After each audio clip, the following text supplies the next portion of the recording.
Happy Friday. Hello. And we are finally live. Yes. We could do it now. We're trying to do it now, but we had to do it later. Man. Crazy. That was just a nuts. But I think that's part of the growing pains of adopting a new platform. I am Dr. Christopher Vogelmann of what? Maximizer Media, but really Epic Win Agency, which I pair with that guy over there, John Paduchak. With us, as always, is the simplifier, the implementation coach. I was going to say the executioner. Because you're never alone. You're never alone with Simplify.zone. There you go. Hello. There we go. Finally, we made it online. Well, yeah, that only took an hour. Yeah. Seems like forever. Oh, probably because it was. It was forever. For the first time in forever. I don't think they're going to get me for copyright on that one. So welcome. We're talking about topics, which is funny because we actually were talking about what kind of topics do we want to talk about. And therefore, we have basically taken you somewhat behind the scenes as to what we want to talk about. So what would you like to talk about in our future broadcasts? And where are we going to go to get that information? Okay, don't all crowd at once. Let's look at TubeBuddy, for example. Oh, we did that today. Are you asking us or asking the viewers and listeners? Well, I can ask the viewers, but I got to go to the chat now. You're going to make me go and look for people. Okay, where are they? Find the chat, where it's at. I found it. You found it? There we go. I think it's because we changed our time more than one time. It's gone now. So interestingly enough, we didn't have a topic for today, which is kind of crazy, but there's been a lot of turmoil on this part of Southern California. Everywhere. That's much I can tell you. A lot of turmoil everywhere, yeah. From Eastern Europe to Southern California and beyond.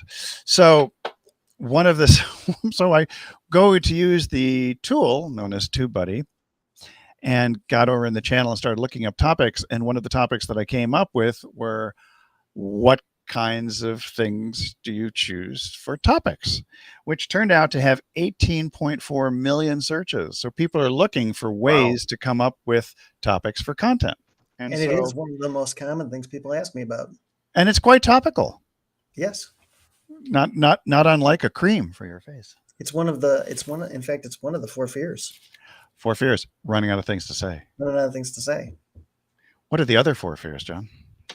We're not going to get into that right now. Okay, but those would all make good topics for future. Well, that's true. What else? They would make it. It would. I thought we were going to. Well, Ed is probably not around, but Ed Winslow is very good with his company called Niche Quest, and he is big on keywords and search terms and all those other things to get people ranked very, very highly. And I guess it was our hope to have him on. I think we can bring him on in a future broadcast. Yeah, we'll get him on another time. But actually, Ed has a different thing about keywords. Ed says keywords lie.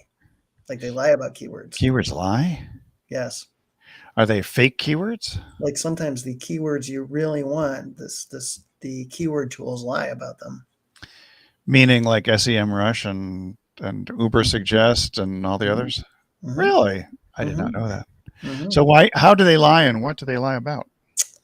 Well, it's just that some of the more common buying keywords that that people would be searching for don't really show up in the keyword tools a lot of times.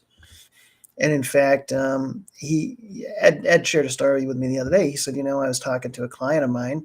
They're a huge company. They work on these virtual offices. Mm-hmm. And the very first thing they said is, how are you getting all these search terms? I mean, this is a search term that we don't even see anybody looking for, but yet they now have instead of 8 or 10 new customer leads a month, they're getting 200 and some odd customer leads a month. So obviously it's a search term that, it's not showing up in the keyword tools, but certainly it's one that people are looking for. Well, I do remember with Neil Patel's Uber Suggest, you can go through pages and pages and pages of keywords in a regular topic, and you may, I guess, maybe one of those keywords that's on page 6 or so might turn out to be a buying keyword. It's quite possible. Mm-hmm. So, Dr. Well, if it's 6 pages, is it really keywords now? That's just text. What? What I'm saying is, if it's 6 pages of keywords, that's not keywords anymore. That's just text. Because Right, because nobody's we're gonna see not it. talking about everybody on the planet. They're searching for whatever. So not all the words in the. So keywords are the top 10, top 20 things that people look for. So Yeah. If it's on 6 page pages is 6, they're not even looking at it. Except there is a sweet spot, and I think if you're pushing out a keyword for a topic like, let's say, entrepreneurship, and you've got 1.5 billion searches for that, the odds of you getting onto page 1 of Google or even getting noticed on Instagram or TikTok are pretty slim. Yeah. You need to find some that are lower that have a little more searchability. Well, I mean, some people say that between 20,000 and 100,000 is the sweet spot. Other people say 10,000 to 20,000, depends on who you want to believe. And it's just it strikes me as interesting. So for Dr. Kayvon K, are you looking for things? So when you search for topics, it's like productivity, is it mindset, is it time blocking? What are the things that you're looking for as far as your topics of interest to your clients? Well, I don't do that much because I rely much more on the conversations that are out there, or the topics that I follow, and the things that they say. So it's more when I have something to create content around, it's something that I make a connection with.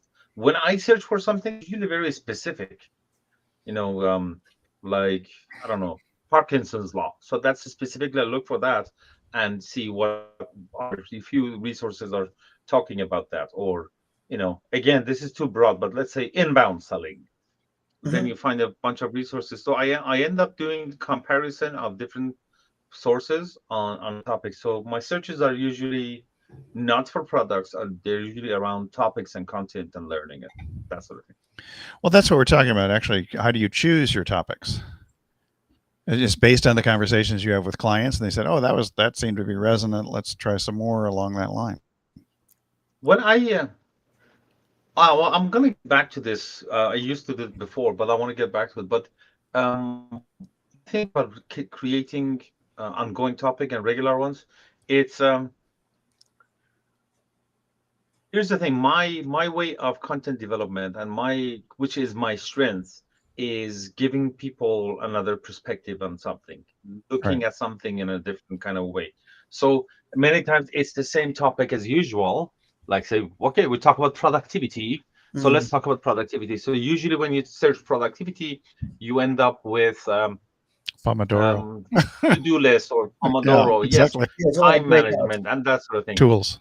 But I remember, like, a bunch of years ago, this is one of the articles that I wrote for Forbes. I think the topic was something like, the title was "Everything You're Doing About Productivity." Oh, so you want to be more productive, everything you're doing is wrong. So, and the perspective that I had was, what are we talking about when we say productivity? Is it operational productivity or personal productivity? And usually when people say productivity, they're talking about efficiency. But on a personal level, that's not important. More important is effectiveness, doing the right things, which is effectiveness, things that they make an impact. And if we don't do that and go by our first gut reaction and go after efficiency, not being sure that we are doing the right things, we get very efficient in doing the wrong things really fast. Oh yeah. So giving it a perspective on that. So I think that's the kind of content that I create. I can see how to do wrong things quickly. There's a topic. The anti topic. So John, you typically search for some things. I do search for some things. So usually it's funny. What I find is if somebody asks me a question, somebody else wants to know the same thing.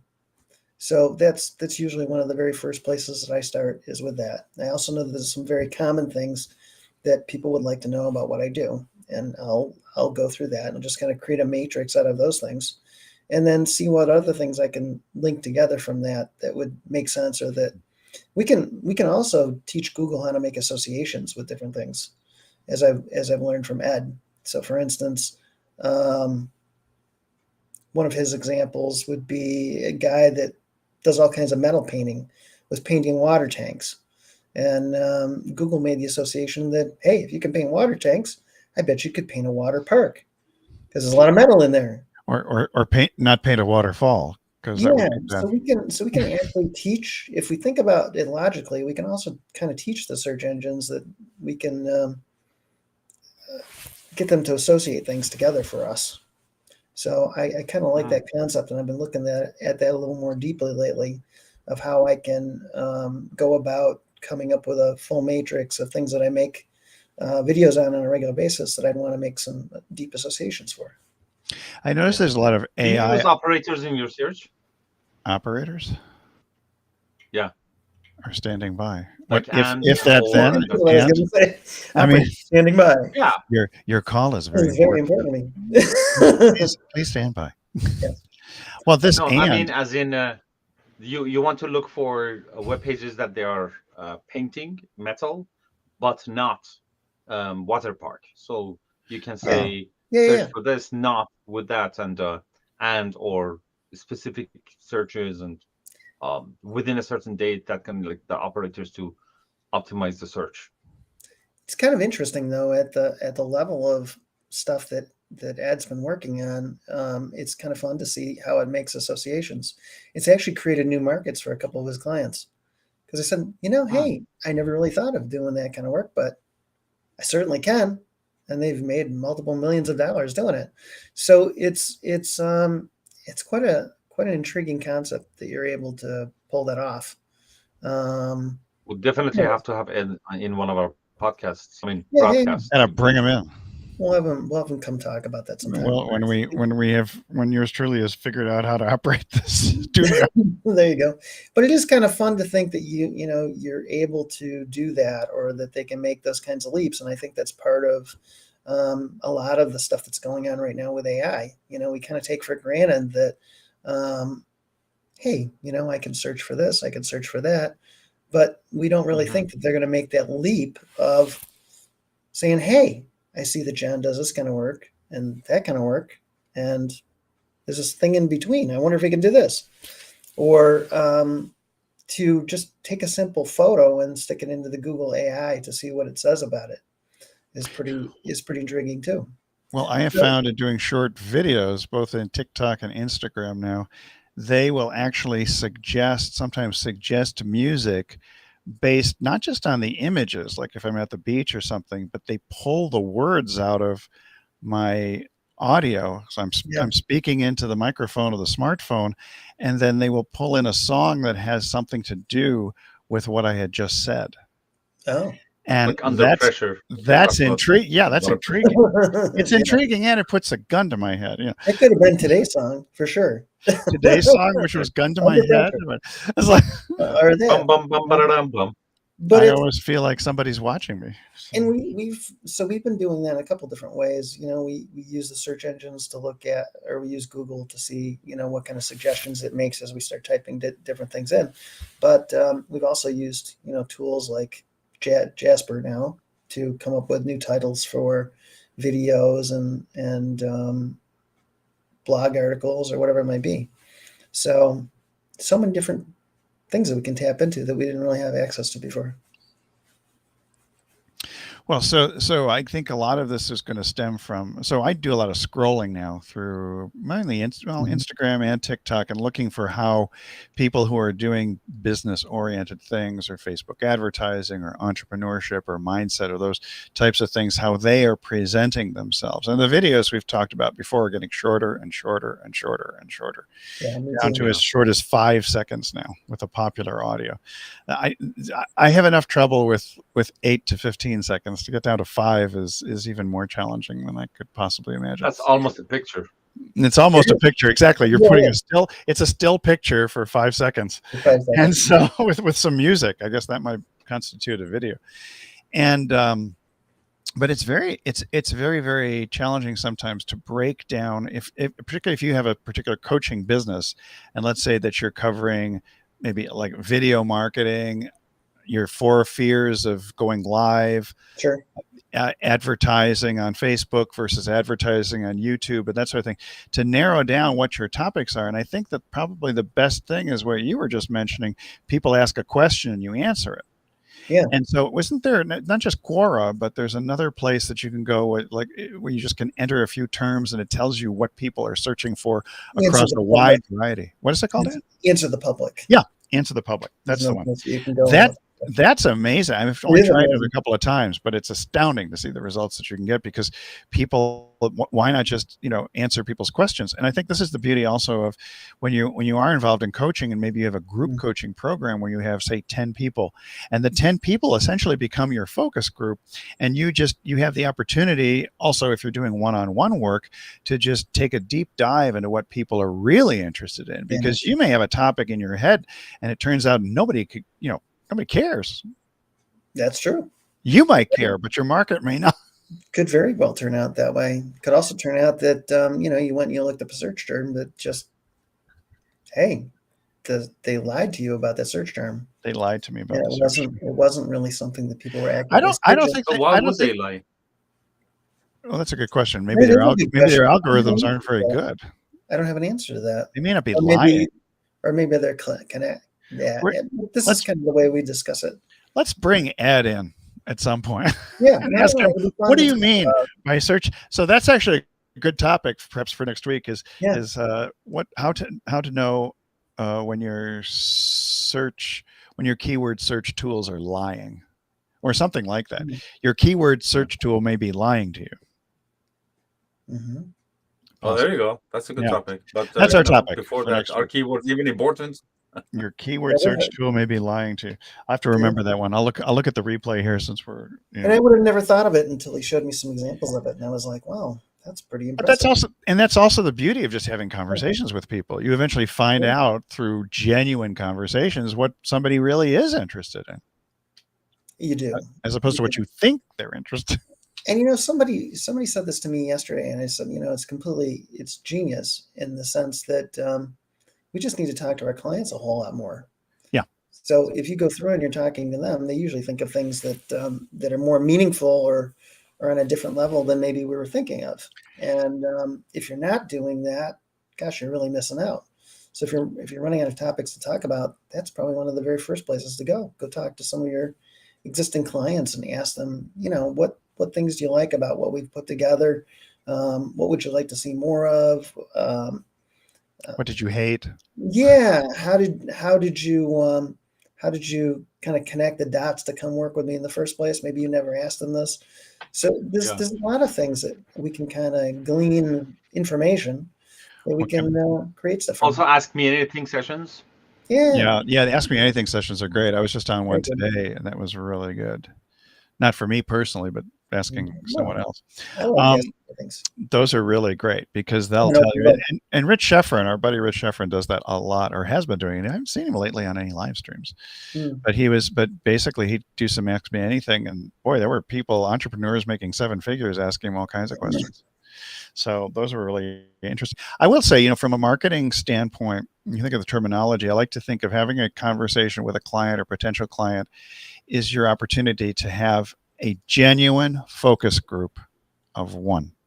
Yes. Which sounds counterintuitive, but because you always want people gathering and doing surveys and stuff, and surveys are nothing more nor less than asking people questions.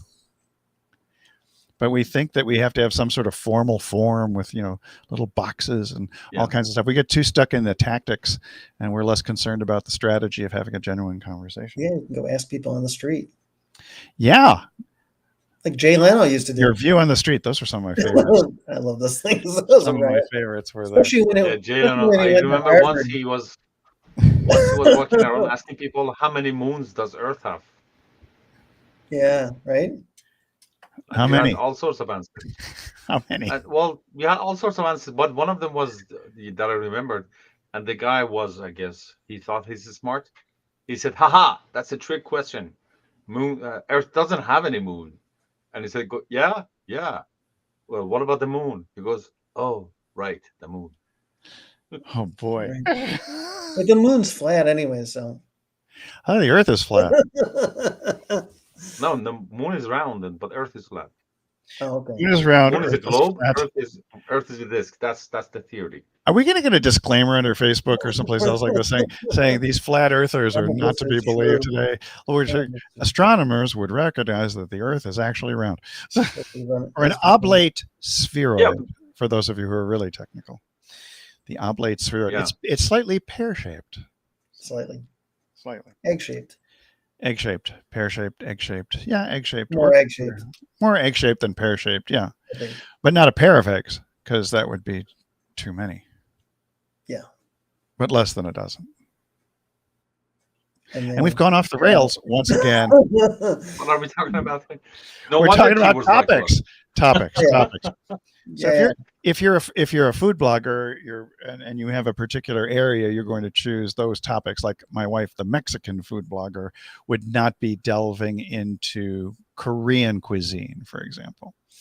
But in doing so, she has to take a really deep dive regionally amongst all the 32 states in Mexico, because one dish in say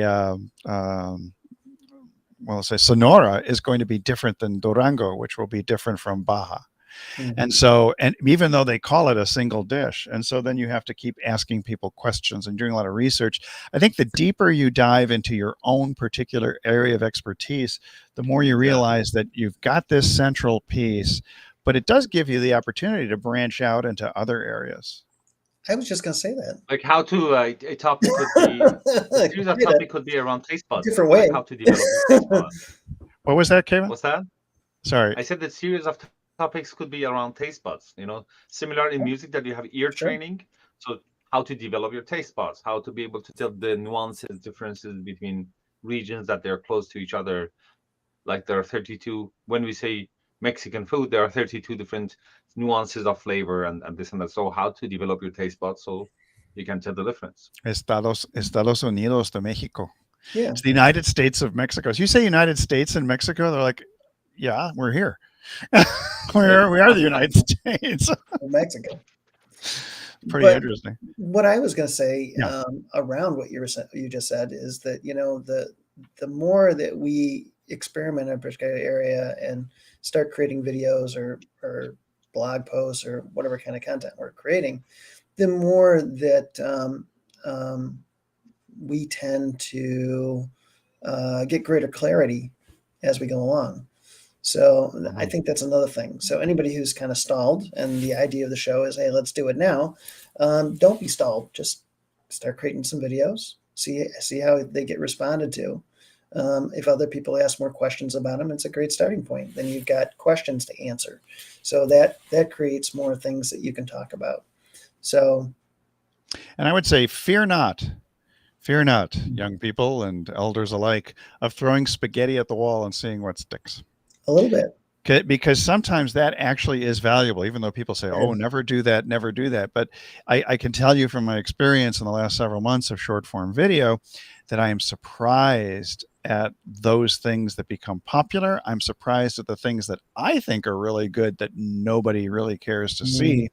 And it has also helped me to refine the messaging, the hashtags, and even the images that I use. And so anytime you put something out there, you want to see what the reaction is.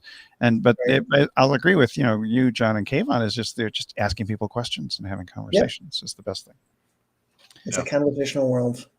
It's a conversational world. Any final thoughts?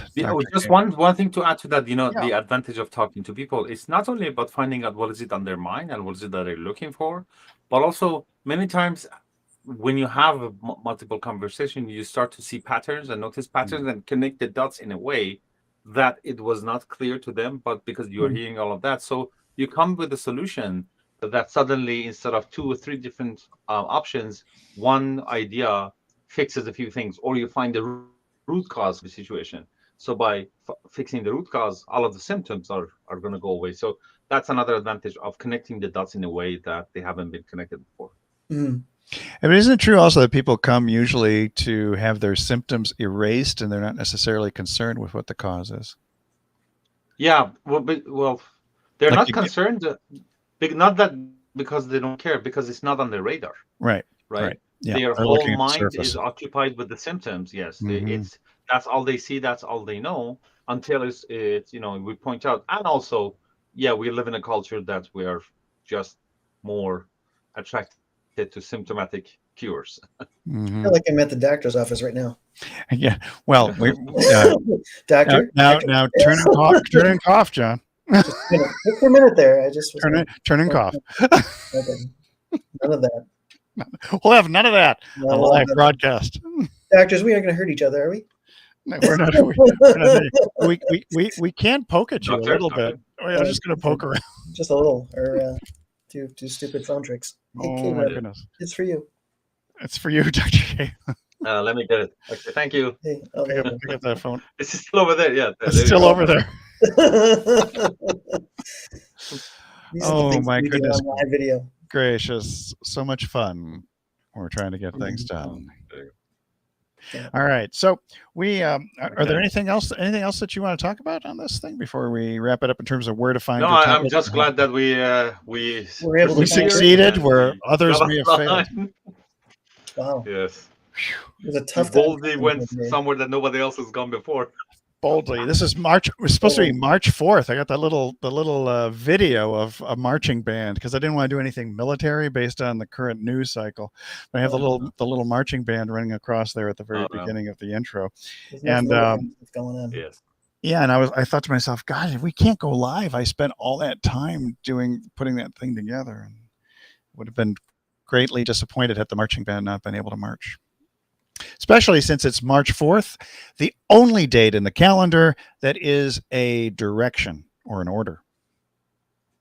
Ye shall Is it march May 4th forth. also? May 4th. Not May May 4th. the 4th. No, be with May you? the 4th be with you That's is what- different again. than you are to march That's a forth blessing. now. Do it now. Yes. We did it later, but later is now, and so we were able to do it now.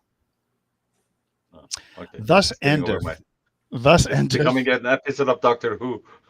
Who? What? Where? When? When?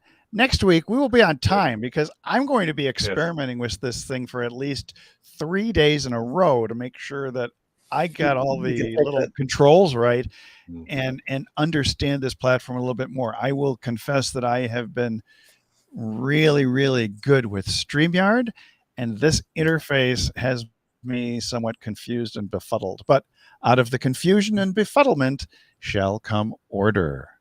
Yes. There you go. Indeed. Just like in a nice diner. Order up. So we're gonna order up some order. Okay. Anything else, gentlemen? Nope. Just No, thank don't you. let, Yeah, all good. don't let this. No, thank you. I won't have any more. No, thank you. Don't let that slowing. Are Don't we let ordering? not knowing what to talk about slow you down.